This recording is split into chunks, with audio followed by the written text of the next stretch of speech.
And with that word she held them with her eyes, and in silence looked searchingly at each of them in turn. None save Legolas and Aragorn could long endure her glance. Sam quickly blushed and hung his head.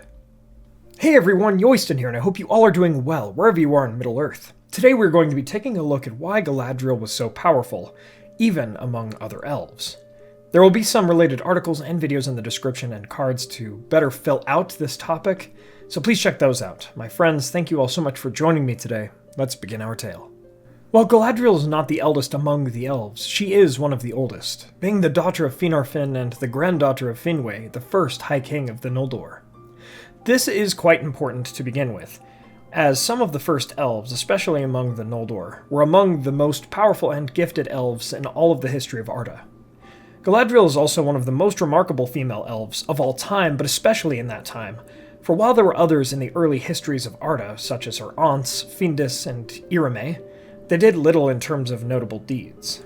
But Galadriel, who spent much time in Valinor, under the light of the two trees, absorbing a great deal of its light and power, even in the tresses of her hair as it is noted, which reflected the light of both trees, she grew in power.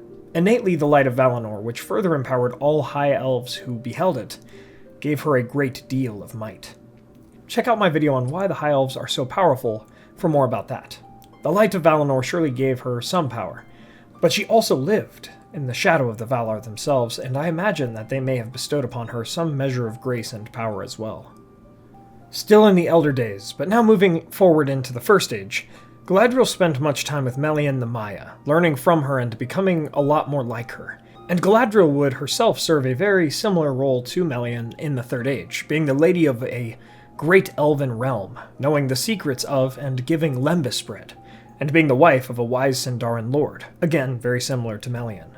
Beyond this, I'd like to move into some more speculative territory for a moment, and talk about something quite unique to the character of Galadriel. She seems to have been naturally born with some mental, almost psychic powers of some kind, and she has incredible insight into the minds of others, so much so that she's either able to read thoughts or intentions, or even communicate telepathically with them, as we see a few times in The Lord of the Rings. Now in The Return of the King, most of the remainder of the White Council communed mentally during their return journey to the north, so perhaps some other elves, such as Elrond, had this ability, if even to a lesser degree as well. Just as some elves such as Círdan have natural abilities concerning foresight, prophecies, and dooms, I think Galadriel has a version of this as well, but her gift related more to the mind itself. And so we must also discuss her ring, Nenya, the Ring of Water, the Ring of Adamant, that she used to great effect in protecting her elven realm of Lothlorien. Since it was the Ring of Water, this may have also impacted her innate mental abilities and even augmented them, allowing her to use the Mirror of Galadriel to show herself and others visions that may or may not come to pass. After all of this, Galadriel still displays some tremendous power even after the destruction of the One Ring and the fading of the Elven Rings. She calls upon winds and storms to throw down the tower of the necromancer Dol Guldur. Again, this may have been an innate power, or a learned power from Melian, as it always struck me that Luthien, daughter of Melian and Thingol, actually did something quite similar, taking mastery of Sauron's Isle of Werewolves and throwing down the walls and towers of that evil place.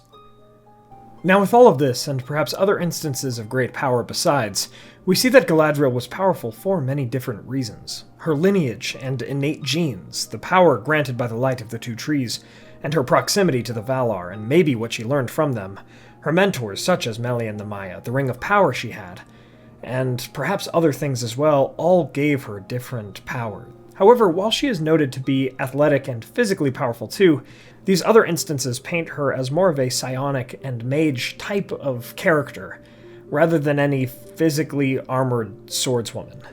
Perhaps she fought with a sword at points, I'm not sure, but that is not with regard to most of the explicitly written information pertaining to her.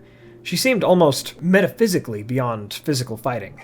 And as she acted within her archetype, being that of the powerful matron, the fair but mighty lady, who some consider to be more akin to a witch, but was actually closer to a strong and beautiful sorceress, she really did not have to be in the forefront of combat in the way that many other characters are in the story, to be strategically capable and mighty. Now, with all of the aforementioned analysis, Galadriel's greatest test was that of taking or rejecting the One Ring. She held Sauron's forces well at bay without it, and defended her lands from him with her own power, but with the One Ring she would have become a great and evil queen, almost akin to Sauron, who was a Maya, in strength if she had taken it.